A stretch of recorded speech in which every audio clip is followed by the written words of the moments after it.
சிங்கப்பூரில் ஒரு அம்மாவுடைய ஹஸ்பண்ட் இறந்ததுக்கு அந்த அம்மா அழலையாம். ஏதோ 1-2 சொட்டு ஏதோ வெங்காயத்தை பிச்சு கண்ணில் வச்சுருப்பாங்க.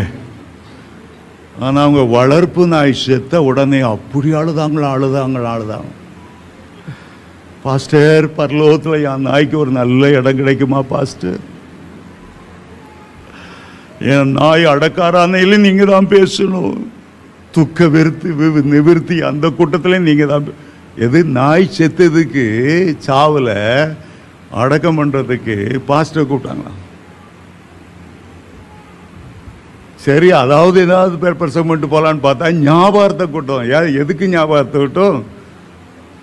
என் செல்லமான நாய்க்கு அது ஆண்டோடைய மடியில் செல்ல பிள்ளையா இருக்கும். நாய்கள் பரலோகத்துக்கே போவாது. அந்த காலத்தில் நாய்கள்னா ஆண் புணர்ச்சிக்காரர்களுக்கு தான் நாய்கள் பேர். இஸ்ரவேல் ஜனங்கள் விக்கிர ஆராதனை செய்கிறவங்களை நாய்கள்னு அழைச்சாங்க.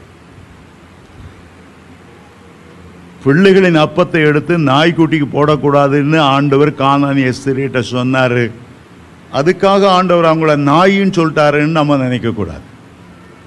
நீ நாயா இருக்கக்கூடாதுமா, நீ தேவனுடைய பிள்ளையா இருக்கணும். வெறும் அற்புதம் டேபிள்லேருந்து கீழே விடுற அந்த துணிக்கை தின்னுட்டு போற அதோடு நிறுத்திடக்கூடாது. நீ ஆண்டவருடைய பிள்ளையாகணும். அவருடைய மேஜில் அவரோடு இருந்து தெய்வீக சோமாகி அப்பத்தை நீ சாப்பிடணும்.